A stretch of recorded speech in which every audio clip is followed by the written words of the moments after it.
Okay, it is Wednesday, the 15th of November. For some of you, that's payday. This is the Promotional Malpractice Live Chat here on MMAfighting.com. Welcome, everyone. My name is Luke Thomas. Thank you so much for joining me. I'm the host of this podcast. We'll go for about 85 minutes today or so, talking about the latest and greatest in the world of mixed martial arts and then occasionally other topics just here or there. Best place to get your questions in is going to be on MMAfighting.com, where this window is embedded.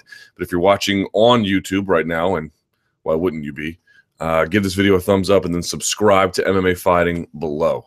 Appreciate when you guys do that.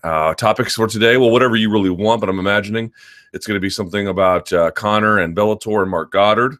I'm imagining it's going to be Nate Diaz, rumored to be fighting Tyron Woodley at UFC 219. I'm imagining things like that will probably be at the top of the order. But whatever you want, really, this is your podcast as much as it is mine in that sense. So get those questions, comments, bitches, grab some smart-ass remarks, and I'll get to them as much as I can. I am on Twitter as well at LThomasNews, the letter L.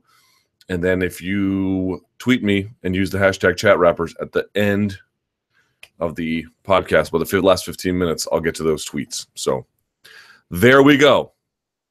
That is the structure.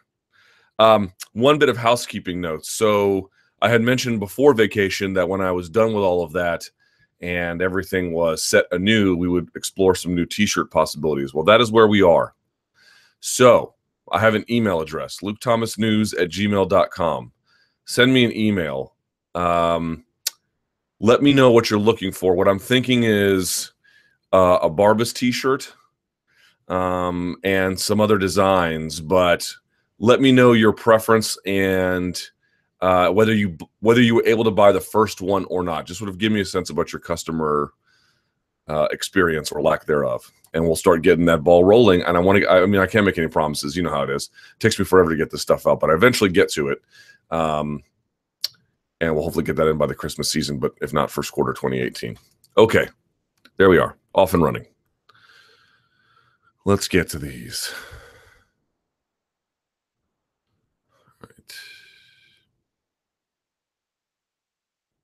Looks like a lot of questions today. That or a lot of banter among y'all. Bisping's cut break. Did you get to ask Bisping about the cut break and if it affected him during the fight? I have reached out. I have not heard back yet. But yes, I have officially made an inquiry. It was a little weird asking about it. Let's see what he says. Let me see. I can go check right now, see if he responded.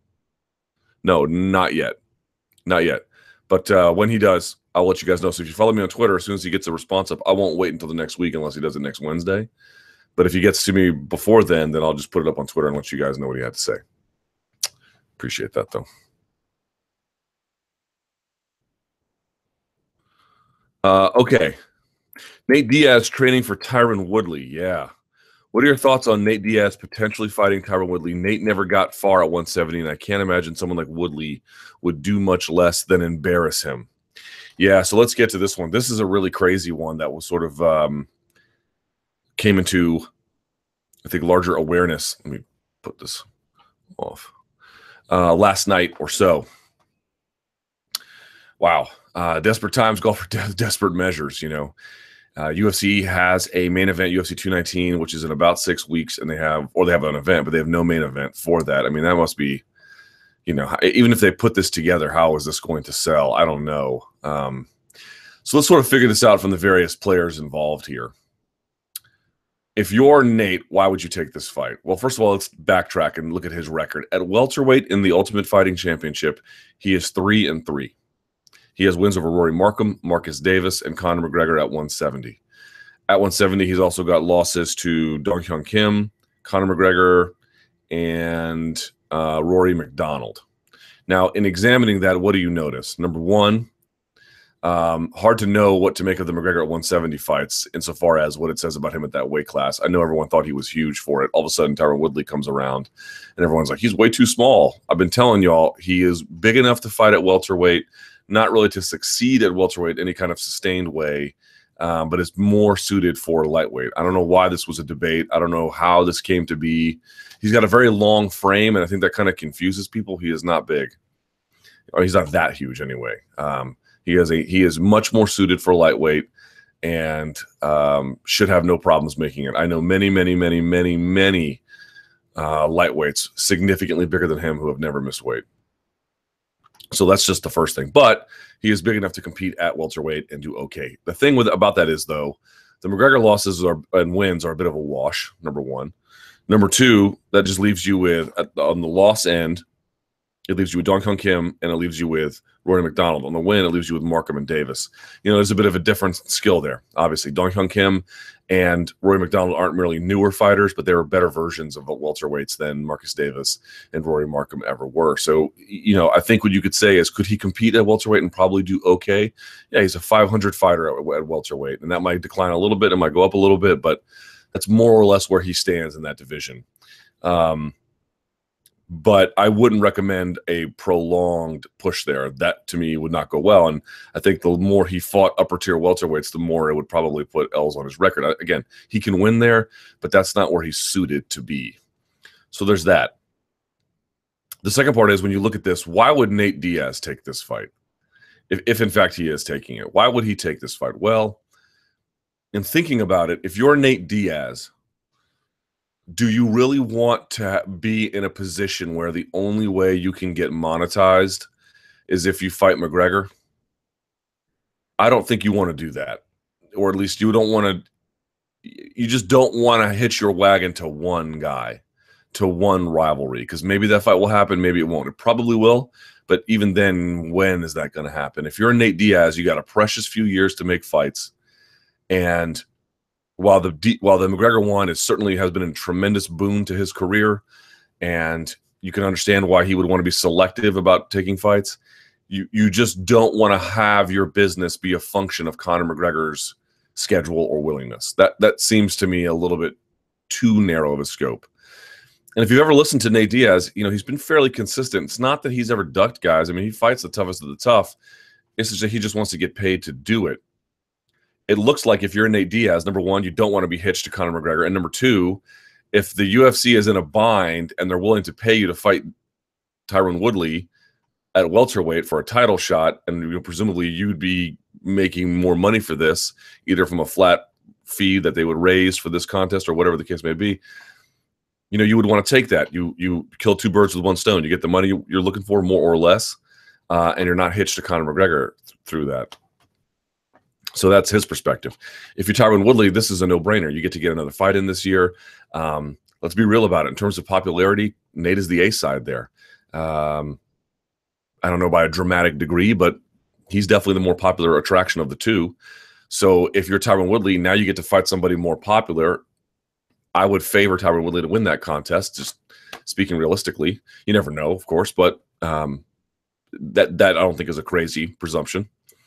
And yeah, you get to save the day for the UFC. Like, there's a lot of reasons why you would want to take that fight. And if you're the UFC, what are you supposed to do? I mean, they couldn't make the Cyborg home fight for whatever reason. And Conor now has this whole issue with the Bellator, Mike Mazzulli. You know, he was on 219, he was off 219. It just looks like that 219 ship has sailed. John Jones has no issues. By the way, I reached out to Howard Jacobs to speak about it, his attorney, who has worked with him, and many, many, many athletes who have been, who had fought against anti-doping authorities. He does not have anything to tell me right now, but we're gonna keep checking in on him. So Jones is out of the picture. Kane, God knows what happened. I mean, there's no one really else. I mean, I guess there was Stipe, but I don't know what the issue is with him either. So I don't really know what other option. I'm not saying this was the only choice, but they clearly were running out. They clearly are running out of time. Tickets are supposed to go on sale in 2 days. They're going to be pushed back as a consequence. So how is this even going to sell anyway? I mean, look, they're desperate. They're desperate. There's really no way to put this. They're desperate. They need to find something. They've got to pull a rabbit out of the hat, and they have very little options at this point. Now, you can ask yourself a greater question here, is what happened to the UFC that they found themselves in this bind? This is what I talked about when I came back from Colombia back in March or May or something, whenever that was. And this was during, I think Nate Diaz had gone on the MMA Hour with Ariel.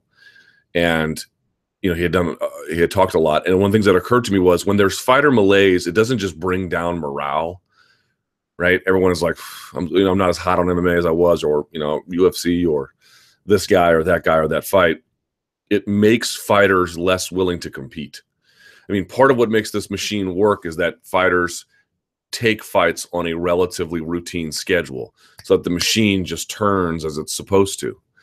And when guys don't want to take it, in some ways they can't, right? If you're injured, you just can't. But when you combine what I would call as a fairly significant injury problem with a malaise problem, guys wanting more money, guys wanting bigger contracts, Cyborg can't get a fight with somebody because who knows, UFC's not paying him enough money, or whatever the situation is.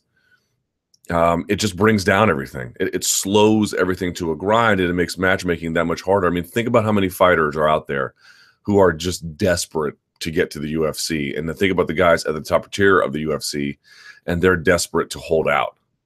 And there's this total contrast now about that happening. And so you would think, wow, this is the top tier organization. This is as big as it gets. You would think they would have a never ending stream of people willing to headline.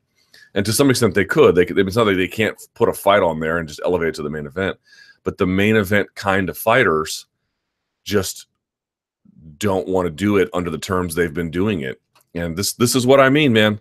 This is what I mean when I said they need some kind of collective resolution. They need a new binding agreement, and whether that's a official one or whether that's an understood one, they don't have it. And until the UFC and its fighters are on some kind of similar wavelength about what each of their roles are, what compensation looks like, what promotion is supposed to be, whose turn it is at various intervals to do certain work or to be the recipient of attention, until that broad agreement is reached, they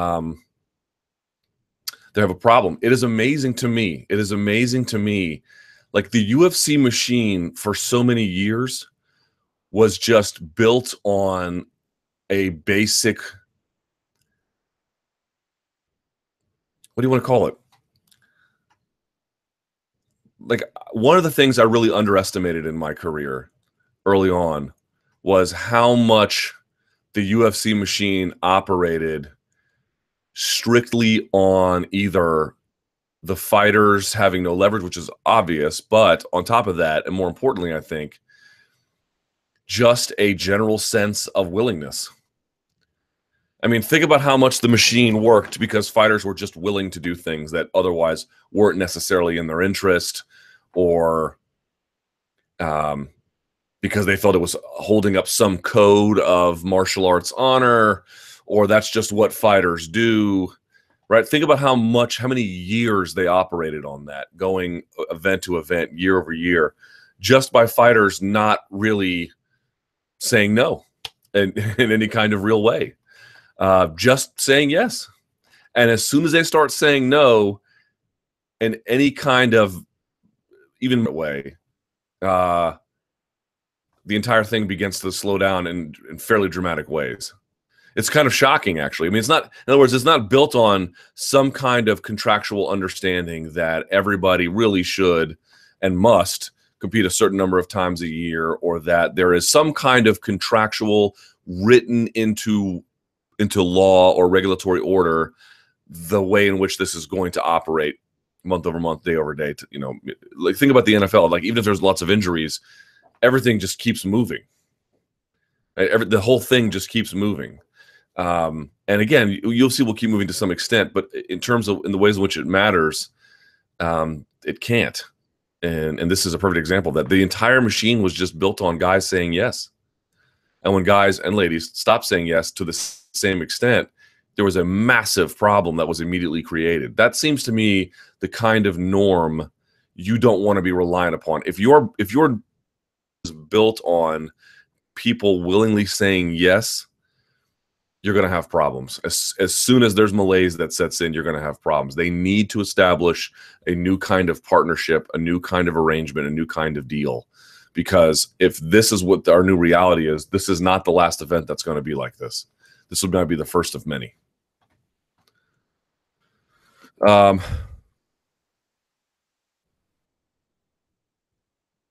Yes, everyone making Nate being Godzilla jokes these days. Yes. Well, says if this happens, Representative Mark Wayne Mullen is going to lose his mind. Yeah, I mean, we just had this Ali Act hearing on the Hill, and he was like, if you're the #1 fighter or #1 ranked contender, why aren't you getting the fight? Yeah, all those guys would get past. I mean, can you imagine if you're Kamaru Usman or Darren Till? I mean, let's look at the rankings here, shall we? Here are the rankings at welterweight. Let's see. Let's go up to here. #1, Stephen Thompson. He's not going to get a third fight. 2 is Robbie Lawler. I don't think folks would cry if that happens, but he's already booked up against RDA. 3 is Colby Covington. Maybe they could go that direction. 4 at Dos Anjos, but he's already snatched up. 5, Maya losing. 6, Jorge. 7, Darren Till. 8, Condit. 9, Cerrone. 10, Ponzinibbio. Usman on the outside at 12. Yeah, can you imagine if Nate Diaz jumps all those guys? I mean, can you imagine how pissed they would be? And that's the other part about this. If they do that, and Nate has a reason to do it, and Tyron has a reason to do it, and UFC has a reason to do it, but there are going to be consequences to it. All those guys down the line who either haven't lost or don't have a fight booked up are going to be like, what in the mother F is going on here? And moreover, I've said it before, I'll say it again, like I don't work for the UFC. Like, their problems are their problems to figure out. And so for me, it's like, do I really have a super strong interest in seeing it? Well, seeing Nate Diaz back is kind of interesting to me, but not in this fight. This is not the one that you really want to. This is not the one you've been I mean, has anyone clamored for this fight? I don't think anyone's done that. So, like, I would encourage everyone to vote for the dollars. If you're happy to see Nate Diaz back, then hey, plunk down the $59.95. But if you're not, you should say so as well.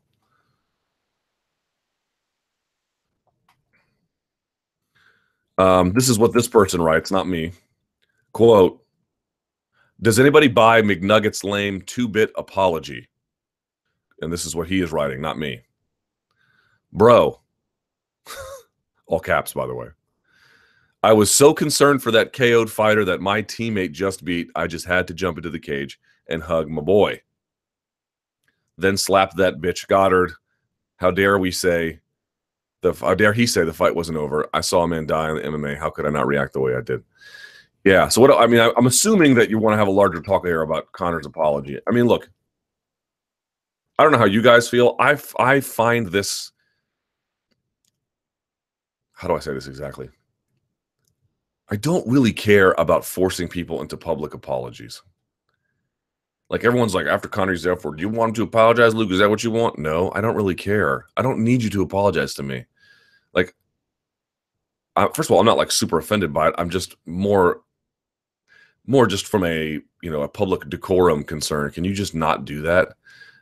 Like the real thing is just doing it. Just stop doing dumb shit is really what my view is. I don't need you to apologize to me. Like, for example, the way I look at apologies is as follows.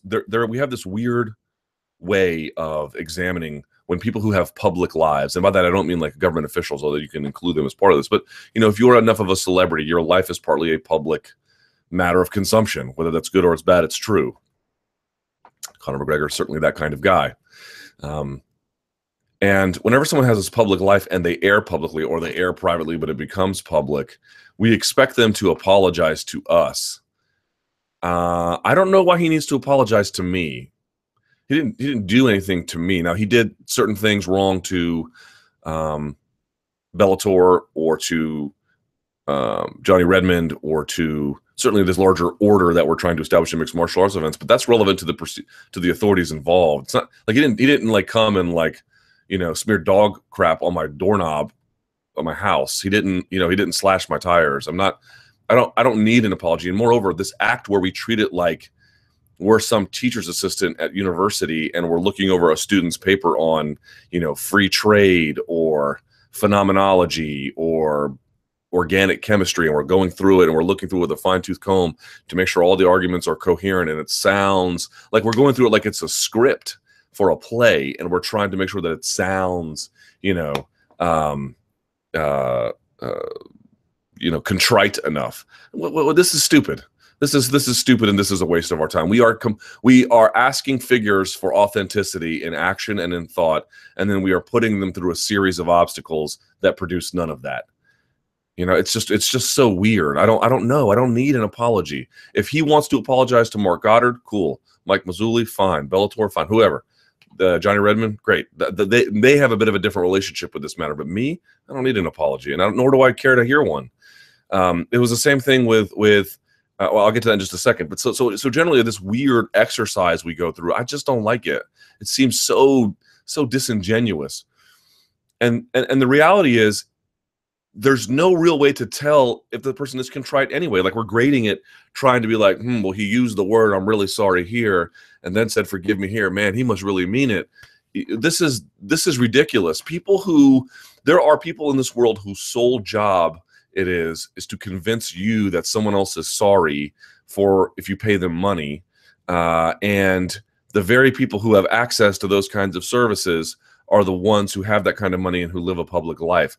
Now, that isn't to say that people who apologize can't mean it, or may not actually in the moment. You can have look. Civilization is a learned behavior. Expecting people, everyone's like, well, they're sorry they got caught. Yeah, sometimes it takes getting caught to wake up.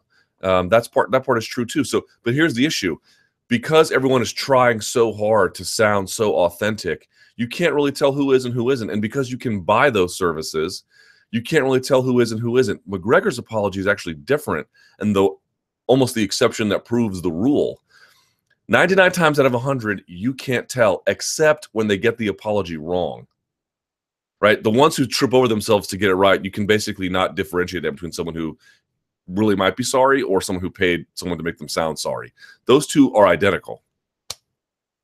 The one you jack up is the one where you're apologizing to people and then you don't apologize to the people you actually really wronged. Throwing Marc Goddard under the bus, no me gusta. He got that totally wrong. Sorry, he's wrong about that. He did apologize to some of the other relevant authorities, but then invoking the death of João Carvalho, it's like, look, he brought that up at UFC 200 too, when he was saying, there were reporters showing up to his mom's house to ask him about the death of a kid, and that really affected him. I firmly believe that is true. I firmly believe that is true. And he was like, I didn't get into this game to do that. Makes sense completely. But there really is no evidence that this was like some humanitarian crisis and he was Superman coming to save the day. This is a guy who believes, at least according to his own actions and the subsequent responses to it, including the F yous all tweet, that his vision of what is happening is the more important one relative to Marc Goddard's. He still does not take Marc Goddard's authority in that cage very seriously. Certainly not as one that supersedes his authority. And he has no authority whatsoever in these matters. Look, if we were talking about a situation where we had a lax regulatory oversight, and we didn't because Mike Mazzulli was there, and if we were talking about a situation where the referee was inexperienced, that might be one thing. We are talking about maybe the best referee in the game, and we are talking about this being overseen by a very reputable, insofar as they come, commission. He had no business jumping over that cage. He had no business intervening. He had no business pushing Marc Goddard. He had no business slapping a Bellator employee. He had no business. All the trouble that was caused was a function of him not adhering to the authority of the relevant officiating crew. That's where this whole thing generates from. And I get that he cares about Charlie Ward deeply, and I get that he cares about his country and his teammates deeply. I understand all of that. John Kavanaugh was like, it's understandable. Understandable is not cover for acceptable. It's just not. It's just not.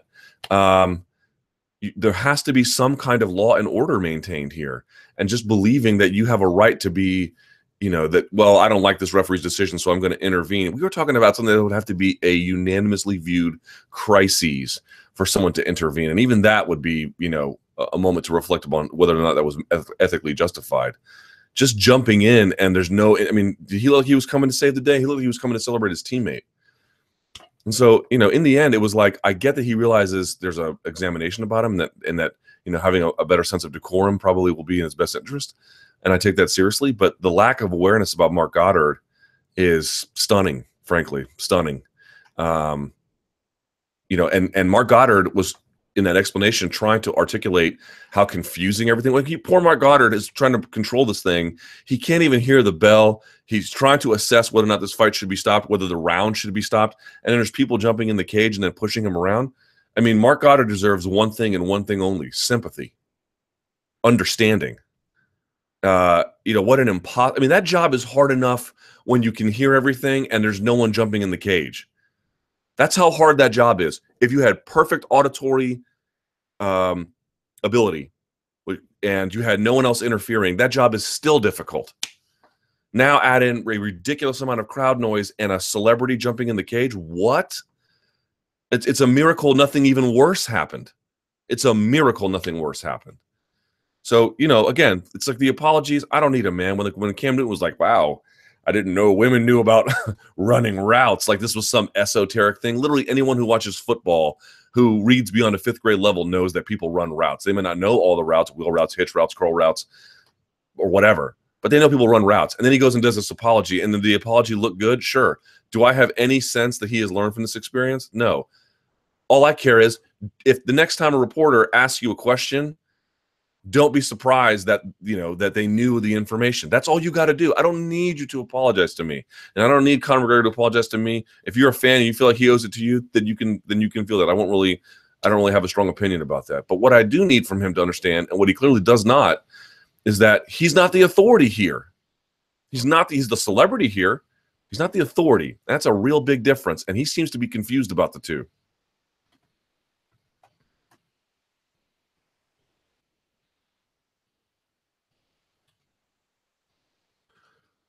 Okay, going to piggyback on this with another question. After the McGregor incident on Friday, you tweeted out you hoped the Irish MMA media would come out and condemn his actions. I didn't see that as you criticizing them so much, because I didn't criticize them. But I was amazed to see the response in your replies, the general consensus being that the Irish guys would let McGregor off easy and they wouldn't say anything bad about him. I can only assume these people have never heard or read anything that the Irish guys have done. Anyone who has followed their reactions since will know that McGregor was widely condemned by basically everyone who has any clue about the sport. The legitimate MMA journalists in the country have covered MMA well before McGregor was in the UFC, and likely will continue to do so after he's gone. They're not just mouthpieces for McGregor and call things as they are, particularly in a case like this where McGregor is clearly in the wrong. Is there a perception in America, or elsewhere for that matter, that McGregor is above criticism in the media? Because that's certainly not the case in Ireland. In fact, many mainstream sports journalists in Ireland have a real dislike for McGregor. That's a separate issue. I don't care about them. And MMA too, for that matter. Again, here you're going to find mainstream media journalists who don't like MMA and will criticize the fighters. That's irrelevant to me. And take any opportunity to have a go at him, okay, while not saying anything when he does something positive, like after 205, for example. Fair enough. Either here or there, what the mainstream journalists say in this particular case is irrelevant. You're right. If he does something amazing, they'll ignore it. If he does something terrible, they'll say something terrible, like the Mike Wilbons and the Tony Kornheisers, and and they're more talking heads at this point. But you get the idea. So sort of prominent media figures here that only focus in on MMA when there is something to be angry about. Yeah, I mean, I don't care about these people, and neither should you, at least insofar as this discussion is concerned. But I know for some reason the Irish always feel picked on. I'm not sure why. I'm not picking on the Irish. It could have been the Danes or the Brits or the Swedes or whoever. Here's the reason why. There should not be any confusion about this. As I clearly articulated, I didn't say that they hadn't, and I didn't say that they wouldn't. I just said that it needed to be explicit. And the reason why is because it doesn't matter, that those national figures, while they still have some prominence either in your country or mine, we're not worried about them because everyone sort of knows where they're coming from. And yes, they're powerful, but they're sort of beyond help at this point. The real key here is for the people who are native to those communities to say something. And folks are like, well, I've never seen American fighters, or people criticize American media for not criticizing American fighters. Right. Here's the truth of the matter. When Lance Armstrong was doing what Lance Armstrong was doing before he got caught, I mean, you couldn't imagine how much American media was carrying water for this guy. They went out of their way. I mean, he was a national hero. And I realize Conor doesn't quite occupy the same position in Ireland because MMA is obviously not quite the same thing as cycling in terms of, how palatable it is to a wider array of audiences. But nevertheless, he is a national figure and he's a national celebrity. And he is in the current landscape of Irish sports, probably one of the most important, if not arguably the most important. And I remember distinctly, very, very many years, because Lance had transcended into this national figure, this national emblem in a way.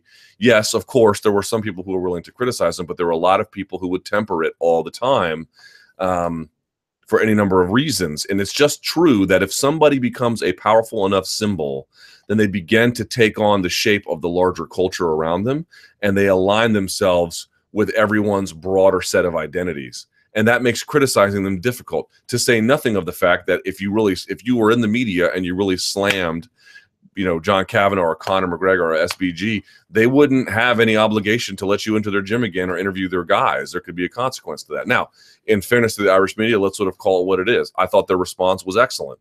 I thought they did exactly what I had hoped they would do. They needed to come down and condemn this and say it wasn't acceptable. And that's what they did. So shouts to them. Like I said, Didn't say they hadn't, didn't say they wouldn't, said they needed to be unequivocal because they're the most important media group relative to that incident. If they don't condemn him, and again, not like he's the worst person ever, but certainly calling those actions totally unacceptable for what they are, which is what they did. If they hadn't done that, that would be the most problematic thing, because that would be his one bit of refuge he could look to and say, well, look, if they're not going to condemn me, then I must be in the right. This is the shared community here. It doesn't work that way. If I go out and say, hey, Conor McGregor acted above the line, people in Ireland really care? They don't care. No one cares. Even if Ariel, I mean, maybe they would care if Ariel, but even then, that's still, it's hard to know how much that would matter. It's the other ones. It's the ones in Ireland. Those are the most important ones. The indigenous Irish MMA media. Those are the ones that, in relative to this situation, frankly bear and again they handled it perfectly, but they bear the greatest responsibility. And it's just sort of true that if you go to like other countries,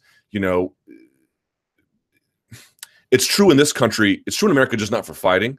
So I want to say this is true across the world for sport. But in MMA, let's talk about that for just a second. You have some of these smaller countries that kind of have some prominent figures. They are somewhat, again, and I'm not even speaking about Ireland in this case. Let's leave Ireland. Let's talk about another place like Brazil. I can't speak enough about Brazilian media, but I've just seen that there is a little bit of camaraderie between fighters from a certain country and their media. Now, not across the board, not in every case. There are obviously great media members in every country who don't use any kind of nationalism in the breadth of their coverage. And, Evie Rodriguez is a great example of that. She is just a tremendous reporter from Brazil. And there are many others. Guilherme Cruz, I think, is one like that as well. I think he has a very sober, clear understanding of, how to put any kind of national pride or a national shared identity to the side. But some other ones don't. And that's understandable. It's a huge sport there. There are you just get sucked into this vortex of someone's power and celebrity and shared identity crowding out criticism. Every single country, including this one, is susceptible to that in different ways and around different athletes. And MMA is so big here, but in many ways it's not. But I remember so distinctly Lance Armstrong, really was this beneficiary of over-the-top, fawning, ridiculous coverage that had nothing to do with anything other than he had become this national icon. And as a consequence, the media coverage was absurd about him, totally absurd. And it will happen again here. I don't know who it's going to be, but it will happen again here. So when that happens, I would expect the Irish media and Brazilian media and Swedish media and Chinese media and whoever else to say the American media has a responsibility whenever X athlete steps up and has Y fall or Y disgraceful period to say, you need to be the one to say something about this, because they'd be absolutely right in doing that.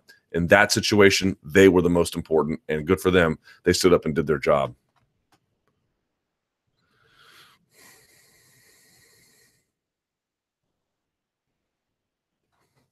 Did you guys see Dan Hardy's tweet about the apology?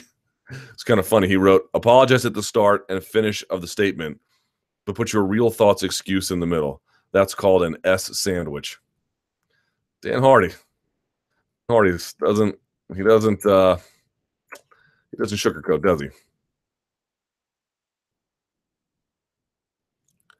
Another question about Woodley versus Nate. I'm only going to finish it if it's new. How do you see the fight playing out? I mean, it's possible Woodley could get knocked out or submitted. Unlikely, but possible. I just think the physicality of it all would be too much. Tyron is going to be a heavy favorite. Would you be surprised if Nate overwhelmed him with volume punches and got a decision in the end? Decision? Yeah, I'd be surprised. Stoppage, maybe. By the way, on your live watch party, someone says what you really enjoyed. Thank you all for watching. You said you were born in India, which is true, and your mother was an Armenian. Are you part Armenian? Yeah, half. I don't know what you call that racially. I did that 23andMe thing. It's like, oh, your genes, Oh, wait, I think I was like 9% Irish, whatever that's supposed to mean. I don't what are you 9% Irish? I mean, I don't know what that means. And like another 20% from the larger UK, and then a bunch from, Mediterranean, Indo-European area, which would make sense, But I don't know what that racially, I'm white. I mean, I don't know what that equates to. Someone says, a simple question. If Conor continues his overacting and crazy antics, when will the UFC consider him a liability? And then someone replies, when he stops selling millions of pay-per-views. Duh. The financial reward heavily outweighs any negative press for Conor. Sounds about right. I just don't believe that. Even his own manager came out and said it wasn't true. It's like, here's a card we never announced you on that we're going to take you off of. And, oh, by the way, your manager says not true. Okay.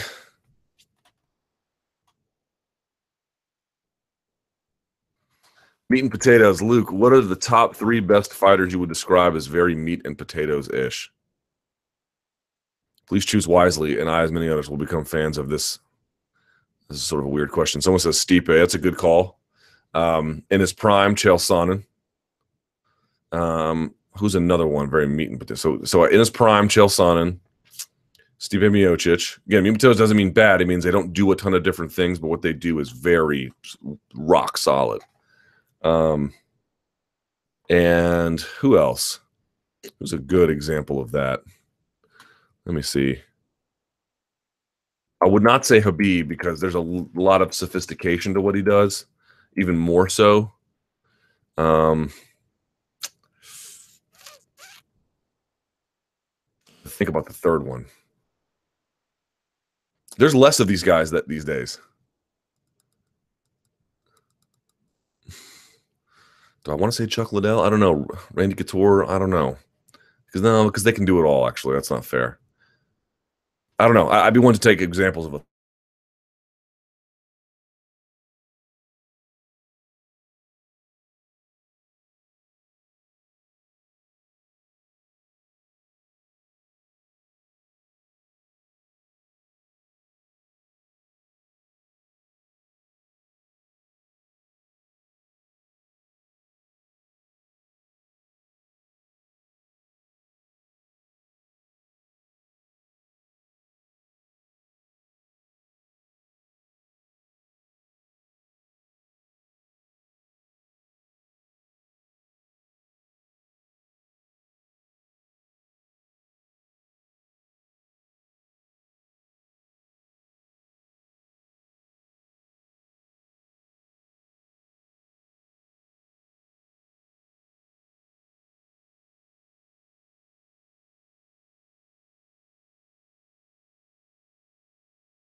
Okay, we're back. Jesus Christ. You know what? Let me say something about this because this drives me absolutely crazy. Everyone's like, yo, what's up with your audio problems? What's up with your video problems? Video problems. Comcast sucks so much. I don't know how else to say this. Of these losers and their terrible internet connection. There's nothing I can do about it because I'm in Washington, D.C., and I'm in a certain neighborhood that doesn't allow me to get the upgraded version. I have the highest version of internet that you can literally buy in this neighborhood. And it's supposed to be Xfinity high speed, LOL. It's not. So if I moved a mile and a half down the street and I was in a different neighborhood, I could get Verizon Fios super ridiculous blazing speed. I could get that. I cannot get that here. And so I have this god-awful internet from these god-awful internet providers, and it drives me crazy. I am so sorry about that. I don't know what to do about it because the signal just goes out sometimes. It drives me up the wall. But here we are. So let's get back to it. God damn, that makes me angry. All right. Hold on. Let's see this here. Oh, Lord. What a mess. Here. All right. About Mighty Mouse. God damn it. Get to the point where Dillashaw's demands outweigh Mouse's accomplishments. Well, first of all, as I understand it, and let me pull this up to make sure I don't lose anything. The fight's not made. Like, he's not overrunning him. And I've spoken to Demetrius. He was on my show on the Friday before UFC 217. That is where he showed me the mousetrap. And if you guys, I know some people are like, oh, I don't believe you. Ask Demetrius. I encourage you to ask him, as a matter of fact. There. His basic point was, I'm happy to go to bantamweight if I'm going to get more money to do it. But if not, I'm happy to stay at flyweight. So I don't know that he's going to get more money on terms of what his contract. I mean, he might get more from pay-per-view points or however it works, but he's not going to get more if he even still gets them. But he's not going to get more the flat fee. So that leaves the choice to TJ. Now, TJ has expressed a willingness to try it, so he might go down. But the real issue here is that Sergio Pettis probably deserves the next shot depending on how things go. And even that's not necessarily all that true. But if you're a champion just 10 pounds up and you can make the weight no problem, real super strong case to make for a number one contender. And I'm sorry, there's not. I don't know that it's outrageous to give that guy a title shot, especially in number one, if there could be some fan demand behind it. And two, real test was, and the truth of Demetrius's career is that at 135, he was super capable, but he was ultimately outsized. He was just outsized. Dominic Cruz on the feet was relatively even with him. But when he just went to the wrestling, there was only so much that Demetrius could do about it. And so the question is, what if you get a guy who is that frame, but then cuts that weight to go down to 125? How much of that is mitigated? How much of this is more of an even, almost pound for pound fight in that kind of way? Again, if someone is drained, then it's not pound for pound, but you get what I'm driving at here. So to me, it's like you have a much more interesting champion who's wanting to work his way into that weight class, at least temporarily. Now, if you want to make a case or an argument about I don't want one guy holding two belts because that would be problematic, fine. That's a good argument, not to potentially make it. But I don't know that TJ is like arm twisting anybody into it effectively. We might get there, but up. So if a guy wants to go down and he's the champion of that weight class, and that potentially set, I mean, you can just sort of look at the ingredients for why that would be a uniquely compelling contest, and it'd be a champion versus champion in that sense. Fairly good reasons to do it. Someone says he's got challenges at 125, Cejudo and Pettis for starters. If he doesn't want to move up, then TJ can do something else. Mouse doesn't owe that guy anything.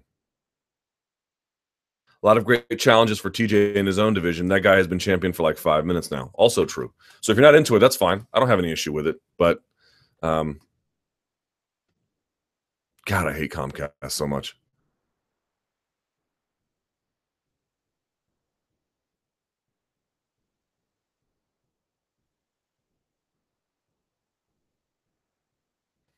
If Dillashaw agrees to this fight at 125 and Mighty Mouse refuses again and writes, that is ducking, plain and simple.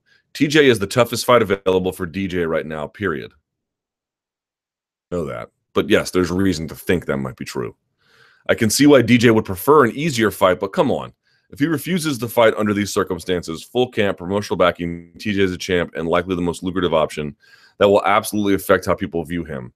Credit to DJ, Borg had nothing for him, and I expect nothing different if he fights Pettis Cejudo. Right, but if you're DJ, you have to make a calculation as well in your head about what it is you want. He's honest. He's going there to win as easy as possible and take as little damage as possible, right? And to make as much money, that kind of approach. That's really what he's into.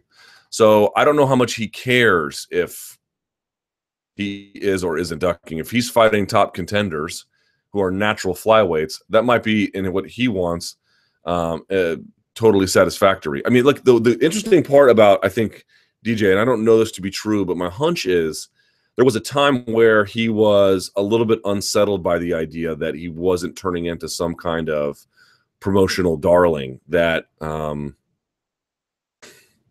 that I'm not saying he was losing sleep at night, but there might have been some kind of confusion about what it meant and how he got to that position and what it told him about himself. And I think now we're in a bit of a different spot, which is he has sort of with it.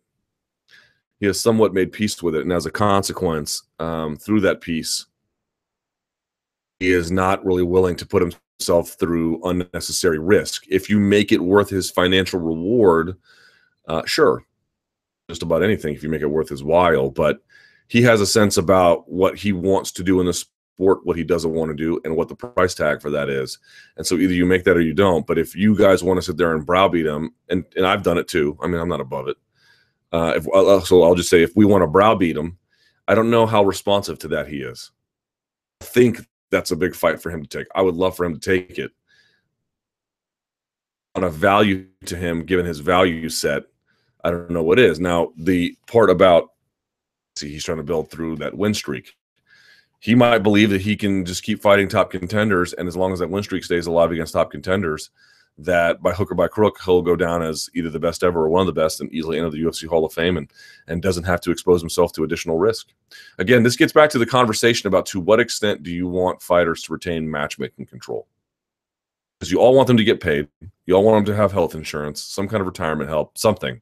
You want to make their lives and their experience in this sport worth it. But do you really want to leave all those decisions to them? You really want the Patriots to have a total choice over who they play?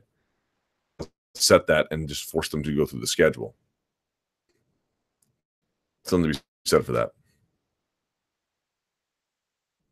God, I can't stand Comcast.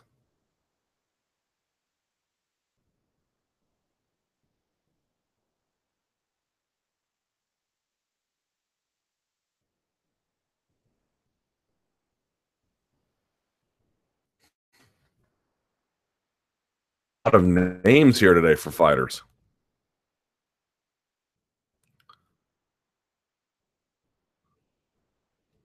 Team Mighty Mouse. Everyone is acting like TJ is the next. I don't know what that means. Because he weighs 10 pounds more. It's pathetic. Next coming of what? DJ is way more impressive than TJ to me. At least DJ never lost his title to a guy who was injured for half a decade. That is something. Okay. Look how much debate there is over TJ versus DJ. There's obviously a lot more interest in that fight. Are people really debating DJ versus Pettis that much? DJ versus Cejudo too, maybe. But there's just a lot of debate. And when there's a lot of debate, and I mean, that's what the fight game's about, right? I think X, you think Y, let's figure it out. And the only way to really know is to have them fight it out. And so that this fight naturally brings about that kind of reaction from people. So I think on those grounds, I hope the UFC can make. But guys involved, we'll see. Back to the same thing. I wouldn't call this fighter malaise. DJ's perfectly willing to compete. But, you know, look at how much easier it used to be. Yes. They said yes because they felt either strong-armed. They said yes because they were trying to hold up this code of, I'm a fighter. If the more you say no, the more you show weakness, right? Just this willingness to not show weakness for so many years. And as soon as fighters realized that they were actually showing strength through saying no, it just went, you know, the whole thing kind of, I won't say collapsed, but has shown serious weaknesses.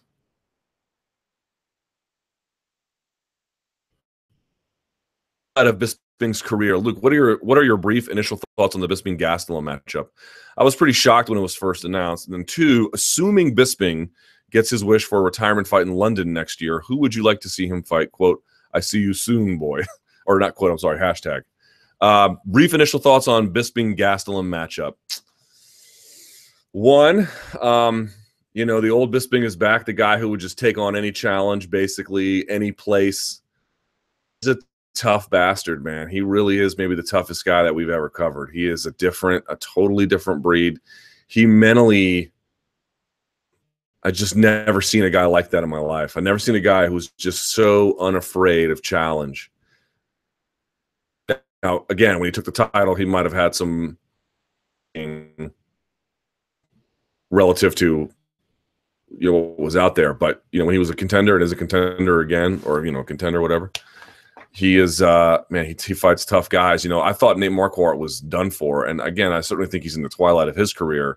But he looked pretty good for the most part against Cesar Ferreira. He lost, but he had moments.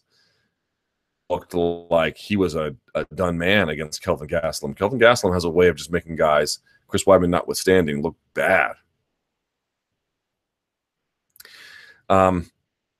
Look, I mean, my sense is from Michael, but he's so close to the end, the stated end, that show in March in London. He's so close to that.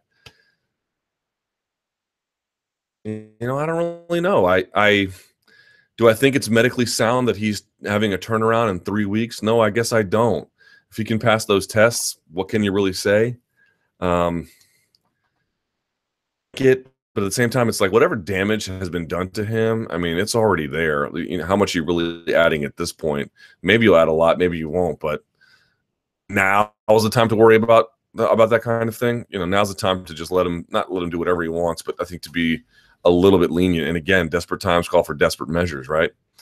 So that's partly my view. Is like, on the one hand, I'm a little bit uneasy about it. On the other hand, it's like whatever's there is already there. So why worry about it too much? Gastelum is you know, I don't know. He's not a natural middleweight, man, but I don't know if he needs to be. He's talented enough to give guys problems, and you know, we'll see how it goes against Bisping. I don't know. Retirement fight, either Vitor or Yoel. Not be like an easy fight for him, but I don't really care because those are the fun fights that has made him who he is, and he would be competitive, I think, in both of those. Maybe not so much against Yoel, especially if he takes a bad beating against Gastelum, but yeah. Diaz versus Woodley in the UFC's master plan. All right. Maybe it's in the maybe it's the wake and bake talking. What's that? It's like, you know, I'm high, but hear me out. Donuts are God's gift to us for, you know, making all the streets paved in a city. It's like, yeah, you are high. It's the wake and bake talking. Here we go. To think that the UFC is putting Diaz up against Woodley in the hopes that Diaz wins, setting up the biggest fight in UFC history, Diaz versus McGregor 3, champ versus champ at 170 for Conor's third belt. Certainly that seems like a possibility that might be in the back of their mind, but I seriously doubt they're trying to engineer that. I don't think Diaz, as gifted as a talent as he may be, is going to be the favorite in this. And again, he can win. Certainly he can win. But want to do that if you had a pretty strong sense that you could reasonably achieve that outcome. I don't know that they think they can achieve that outcome. So Tower 7, I hate to tell you all that is not, couldn't rule it out. But if you're listing reasons why they're making this fight, that's probably somewhere, or the benefits of making this fight anyway, that's probably somewhere towards the very, very bottom of the list. But I hope the wake and bake was fun. Right. Bisping versus Gastelum. Might take this fight. Who wins? What do you guys have to say about it? Let me read a couple of these responses. Quote, the fight shouldn't be sanctioned, this person writes. Bisping's loss was practically a TKO, and had another ref been in there and stopped, nobody would have complained. The fact that GSP took his back and choked him for the finish doesn't negate the fact that he did it after dropping him and elbowing 15 times.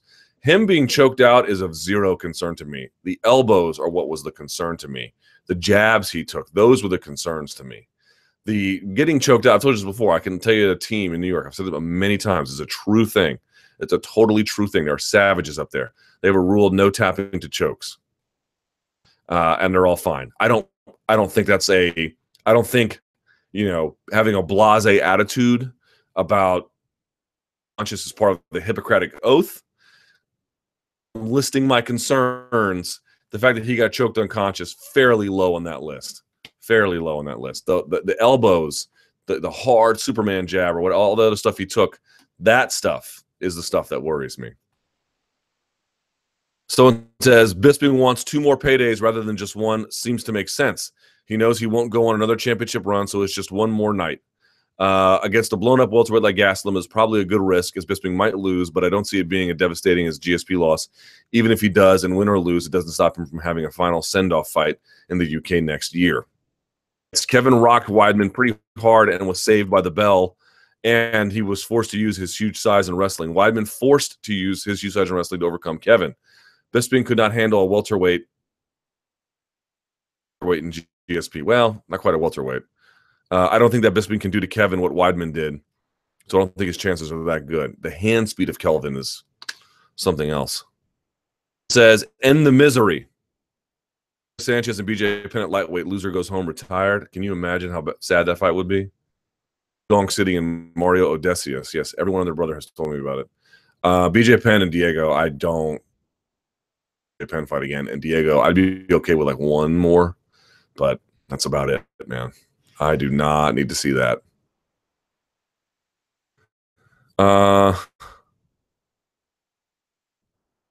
Exclusive on Twitter, Luke.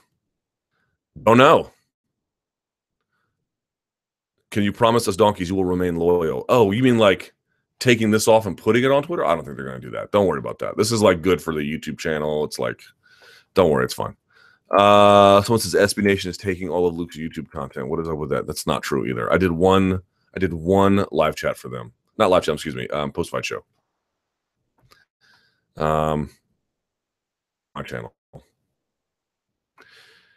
And they're not doing that. They're giving me a platform to be on here to begin with. So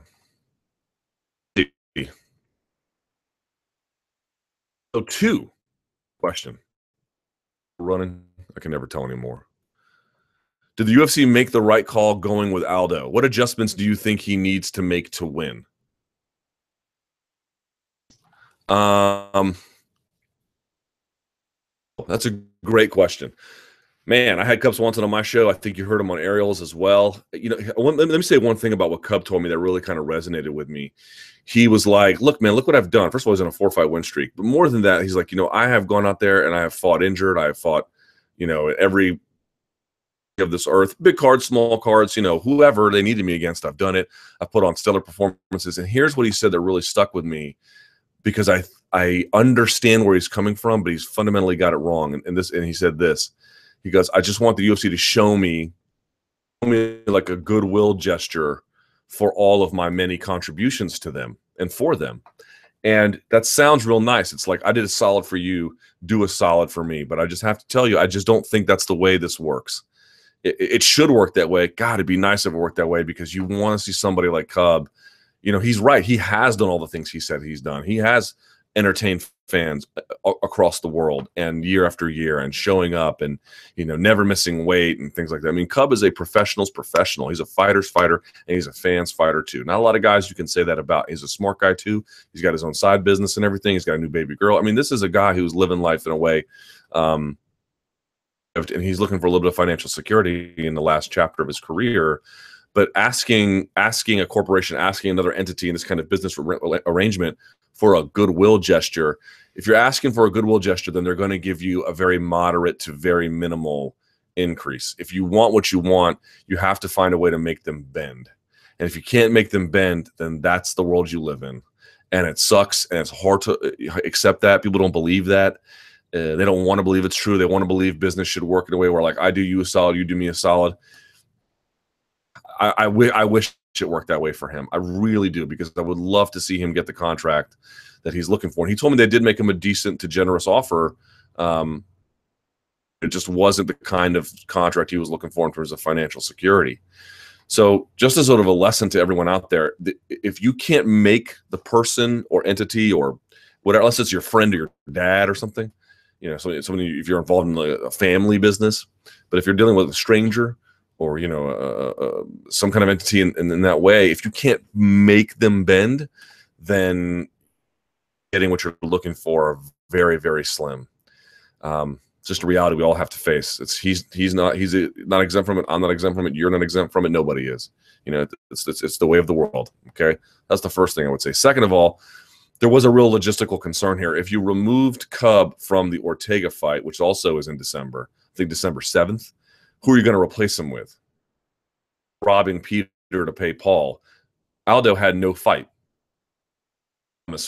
But problem down the road. They have time to address that anyway.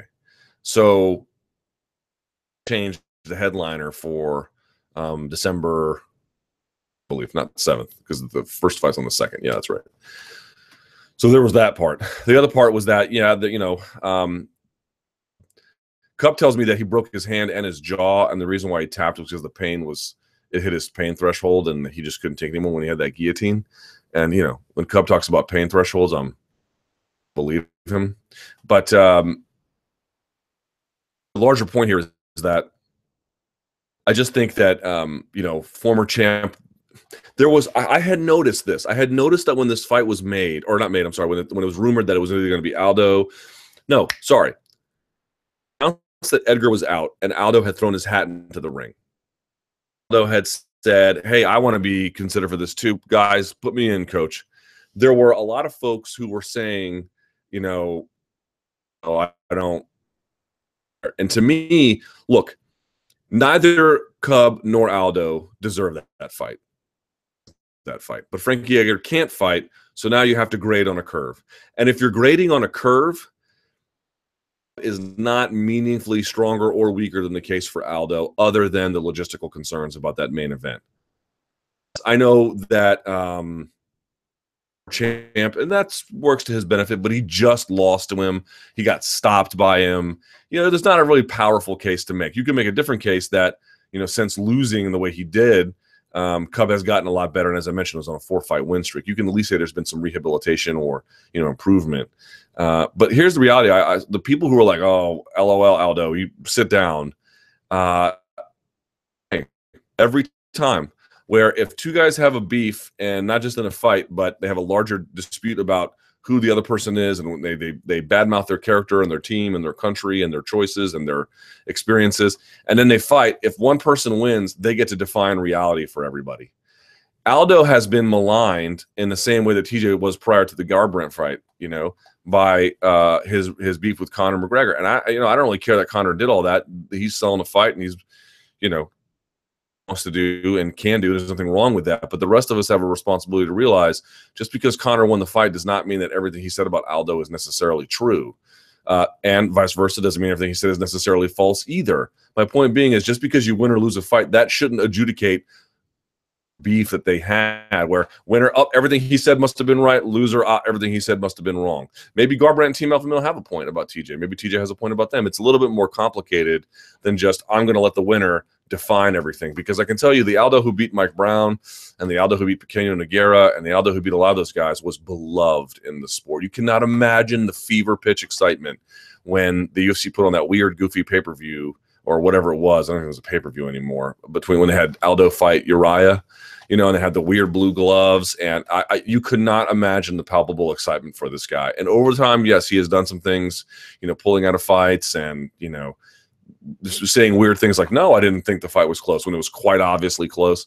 Sure, he's pissed off some people. He deserves some criticism. He deserves to have, some people not be all that interested in him. I'm not saying that. What I am saying is just be careful about why you examine things. If you want to think Cub was the guy who did get the fight, sure, no problem. I don't have an issue with that.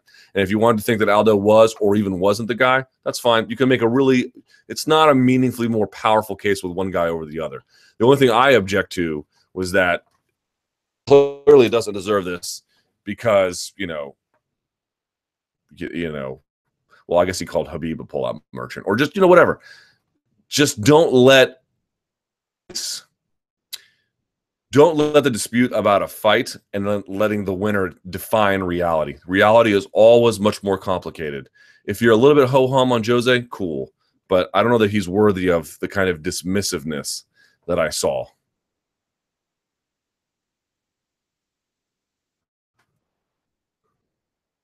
Why did you part ways with Bloody Elbow? That's a weird question. Found out you were their first writer. Excuse me, I only found out you were the first writer there. So I'm sorry if the question was answered before.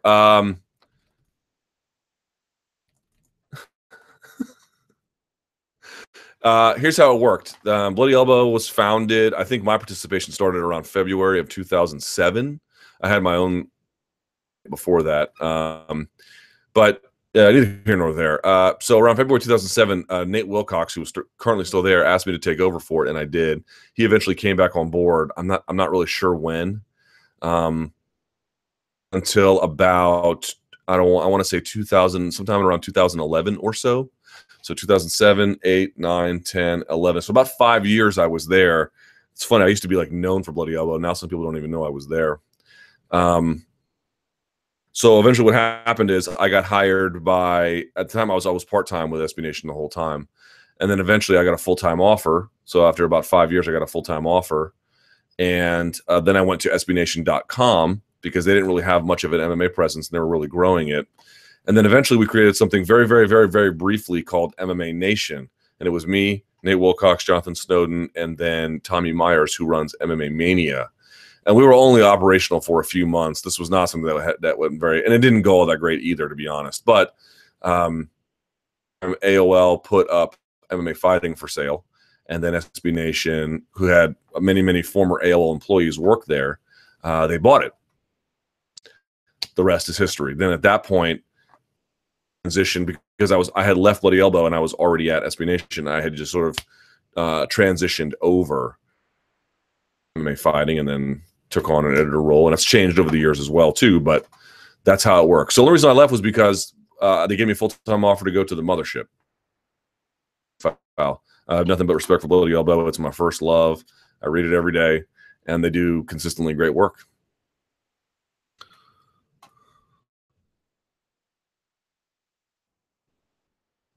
Good question. Bellator heavyweight tournament. So word is Mir Fedor is being targeted. Who do you think would win that one? Hard to say who on that one, but probably Mir. Concerns about being matched up with Chael Sonnen, Bader, Lawal, Mitrione, and Nelson are also on it. Play matchmaker. Which fight would you most want to see, and which one would bore you a lot? Rampage versus Chael, I agree. I wouldn't want to see that one either. Nor Rampage versus Bader versus Lawal. It's kind of hard. I could do Rampage versus Nelson, Mitrione, Bader, Lawal, Chael, but Lawal and Chael are boys. I don't know if they'd ever fight. But Mir Fedor is the one that I love the most. I think that's been a fight that I debated. It would be irrelevant now because they're two totally different people. I thought years ago, Frank Mir, when he was beating the Chet Congers of the world and the way that he was, I thought he would beat Fedor. And I remember arguing with Seth Smith and Ryan Hall about it. They thought I was crazy. And maybe they're right, maybe they're wrong. There's no way to know now because they're both completely different fighters. But I'm excited to see that one. And I got to be honest, I'm excited about that tournament. I don't know how you guys feel about it. This is not as good as the Strikeforce Heavyweight Grand Prix, not even by a long shot. But I remember everyone coming out and being, I don't know about this tournament. And yeah, some of the fights didn't work out the way we wanted to. We didn't get the Uberim in an alternate one, but it produced a lot of really good fights. It told us a lot. It was interesting. It was fun. It was different. It was experimental. And again, I'm not going to bring the lessons. I'm not going to bring the same mistakes from my Strikeforce coverage into my Bellator coverage. I'm not going to present this to you, again, as good as the Strikeforce Heavyweight Grand Prix because it's not. but I'm also that it's, contemptible, worthy of scorn. I find it interesting. I love that there's so many light heavyweights competing as heavyweights. I'm glad that we're finally going to get a Mir Fedor fight, if in fact we do. And I'm excited about it. And if they have to have some replacements, they have to have some replacements. But they're trying something, and it promises to be fun. And that's all I'm really expecting. So it's 2:15, so let's go to the Twitter machine if we can. I'm on L Thomas News on Twitter, and you can use the hashtag #ChatRappers, and I will answer your questions.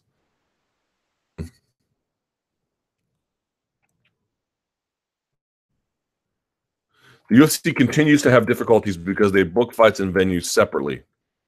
Crazy that they scheduled Perth without being sure Whitaker could be on the card. Yeah. Right? I've told you before.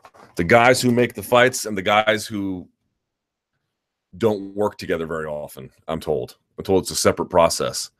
And so here we are. Hey, we're going to go to Perth. It's like puts you in a real difficult position to make effective.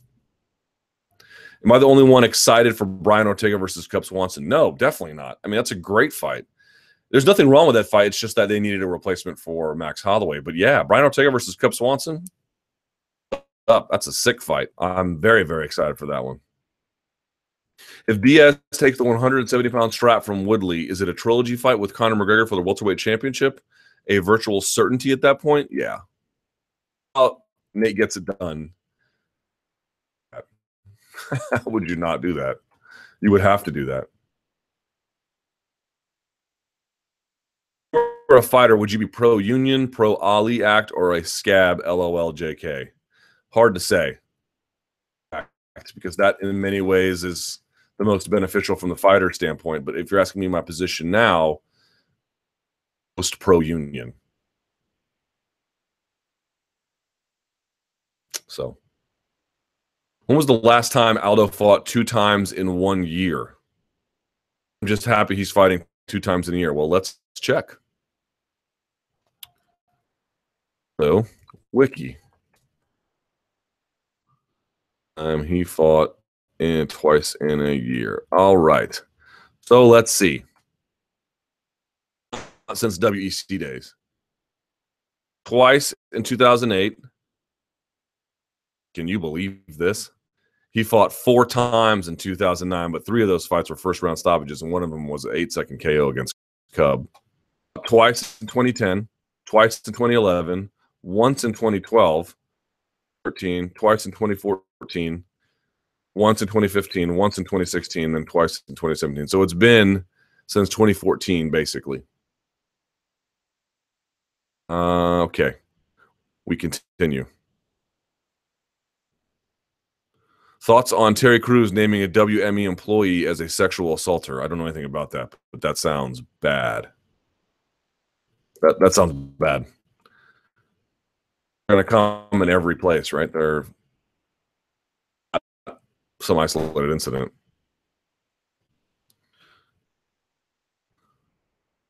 Tinfoil hat time, okay? It's going to be Nick fighting Woodley for the title. Nate's social media post is just a smokescreen for Nick's long-awaited comeback. Okay. Don't think so. I know we all want Nick to come back, but a while for that. Do you know the extent to which Valentina Shevchenko was involved in Rose's training camp? They're on-again, off-again training partners for more than just one camp. I know Shevchenko has had Rose in her camp. I know Rose has had Shevchenko in her camp. So I would call them fairly important training partners, but not just for one camp, multiple camps. They've done it back and forth, I think, a number of times. So they've been training together for, I think, a year or more, a while. It's a substantive relationship. Standing rows with straight bar, easy bar, landmine, dumbbells. What's your favorite row variation? I am so glad you asked that.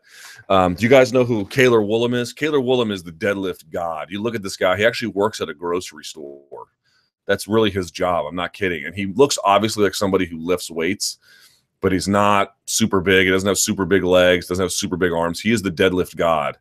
At 200, and I want to say 20 pounds, maybe 218. I have to go back and look at the actual number value. He deadlifted over the weekend at Reebok Record Breakers 928 pounds. Now, he did it sumo style, but he's done nearly 900 pounds conventional as well. He did 881 in competition, and that was including competition that wasn't deadlift only. It was bench and squat. So you can imagine conventional, he can pull 900 as well. He did 928. He beat his other record at 927 at, I think, 220 pounds body weight. That is insane. That is completely insane. He has a ridiculous, and he does it, by the way, raw. So all he had was a belt and a hook grip.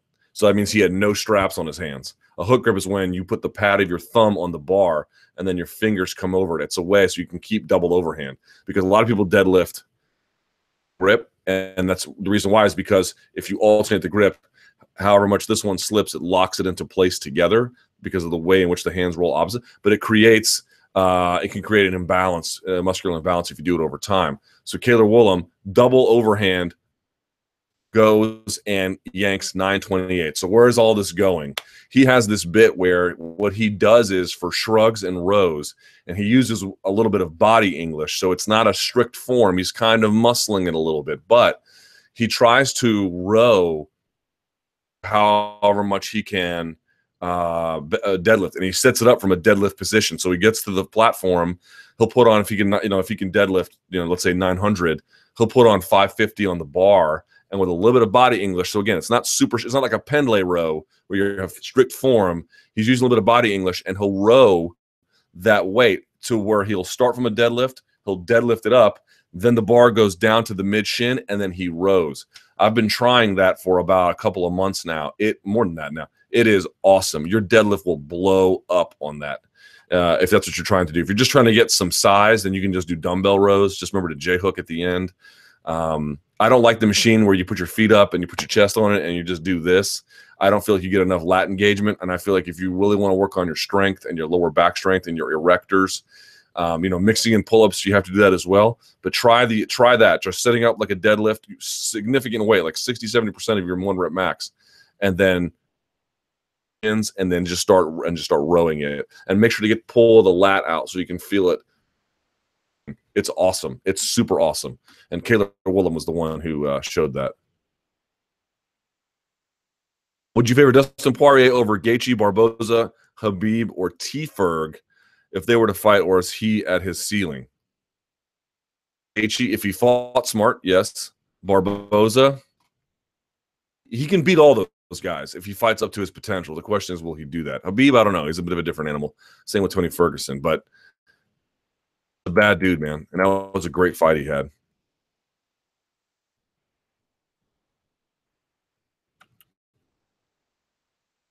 Apology in 5 months by McGregor. First, the racist comment, then a homophobic slur, and now this. He needs to grow up and realize everything isn't about him. He isn't solely to blame for his recent conduct. The UFC also deserves blame. I would say it's, about him instead about John Jones. Live a life in a public way when you're 28 and you're rich, loves you. So again, I don't need an apology, and I didn't need any of those apologies. They don't mean anything to me. And even if he was sincere, that's cool. Just don't do that, and we're good. Don't need an apology. In the age of money fights, why not pursue celebrity MMA matches? Because I'd rather die. You also see Oscar De La Hoya. You know what's amazing about Conor McGregor is that he brings out the best in himself, and he brings out the best in his teammates. He brings out really in many ways, the best out of his competitors. So I'm not going to blame him for this, but because he's so powerful and because he crossed over, he also brings out the desperate. His fault. He didn't ask for that. But, you get De La Hoya out there, I can beat him in 2 rounds. Like, oh, my God, De La Hoya, please, what are you doing? What are you doing? This looks so bad. This looks so bad. It's amazing that these boxers who hate promoters then become promoters and then become everything they hated about promoters. It's like, is there any way to promote like this without becoming a disreputable character? I don't know. I mean, maybe if I did it, I would become the exact same way. It's like, it's just part of the job. But Jesus Christ, it was pathetic. It was pathetic. And it really, yeah. Ugh.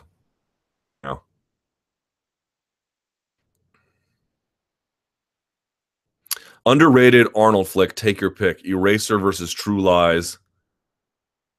End of Days versus The Last Stand. End of Days is a terrible movie, but if the choice is that or The Last Stand, then I'll go with End of Days. Is there anything in MMA you wouldn't write about due to morals and ethics? What would it be? Anything's off limits, right? Or something. Can UFC write a fighter contract where it says you will have to take all the fights we offer you? No, because they're not employees. What do you think if there were a rule that a title holder would have to take a low-ranked opponent once every 1.5 years? I don't know that that would work. But if there was some kind of lottery system, 5 wins against unranked opponents and couldn't get one, you could enter into some sort of lottery, that would be cool. Promote a horrible product in your show, talking about how great it was if you were paid enough. Depends on the payment. But if someone was like, hey, we need you to promote, workout device that didn't work at all, and they paid me like $10 million to do it, yeah, I'd consider lying to you all. But under the normal circumstances of which my life is, which is that I wouldn't even get the opportunity to promote anything, I wouldn't worry too much. Thoughts on UFC not doing the big conferences like Go Big or Unstoppable? Let's see what they do next year. It continues. I don't know that that's officially stopped. Comment that the UFC did a great job honoring vets in Norfolk, as you know, a major military city, on Veterans Day. Your thoughts on Dana White going off on Colin Cowherd and if it's an indication of the future of UFC's TV deals? Yeah, that was interesting. My sense is that both UFC and Fox know they need each other, but I think Fox still has a bad taste in their mouth about not being able to buy them and own them. Remember, because they put in a bid as well for $3+ billion, and they couldn't get it. Percent of Fox Sports content is UFC related. How are you going to replace that? It's just not going to be possible, but the UFC is going to want a significant bump in pay. And so I guess we're going to see how that goes. I've not heard anything specific, so I'm not going to tell you this, but I can't tell you how many people I talk to in the industry, and all of them, and this is public too. All right, for example, consider what Bob Arum said. Remember, Bob Arum was like, yeah, they wanted, it's a failing business. Well, it's not a failing business, but he was like, and, negotiations aren't going well with their television partner. You hear that, and I've heard other people repeat it. You have to wonder about the state of that. Again, I think ultimately there'll probably be some kind of continued presence on Fox. But, just think about it logically. What does ESPN want? ESPN wants is to have Conor. ESPN would be like, you give us Conor on network, and we'll pay you significant amounts of money. And think about how big the television ratings for that would be. Think about how awesome for MMA that would be. You have your #1 pay-per-view star competing on live, I wouldn't call it free, but more or less free TV. Boy, that would be tremendous. Could they do that? Would they be willing to make that kind of sacrifice? It's kind of an interesting thing to consider, but that's what they want. ESPN doesn't have room to take all that inventory. UFC wants to give all of their stuff to Fox Sports that they can give to somebody else, but I don't think the other partners want anything that's not the super high echelon stuff. So what are you going to do? How are you going to square that circle? It's going to be interesting to see how that plays out. Do you think the UFC is allowing Conor to do everything that he has, e.g. boxing and a possible willingness to co-promote, as a way to kill unions and possible reclassification as employees become one star you co-promote with is a lesser evil long-term? Could be. What MMA fight do you consider to be one of the most complete striking displays you can remember? Jeez, that's a tough one. Versus Barboza was a good one, but even those are all different. Dillashaw versus another one. They're like clinch fighting, Silva versus Franklin. I don't know if there's just one. You have to combine it because there's so many different dimensions. And then Aldo versus Faber, where you can sort of see the different elements and different layers in play. Who's more annoying, Cowboy fans, Knicks fans, Miami fans, or McGregor fans? This is an easy call. Cowboy fans are scum of the earth, and their owner is scum of the earth, and their stadium is scum of the earth. and they are all disreputable creeps.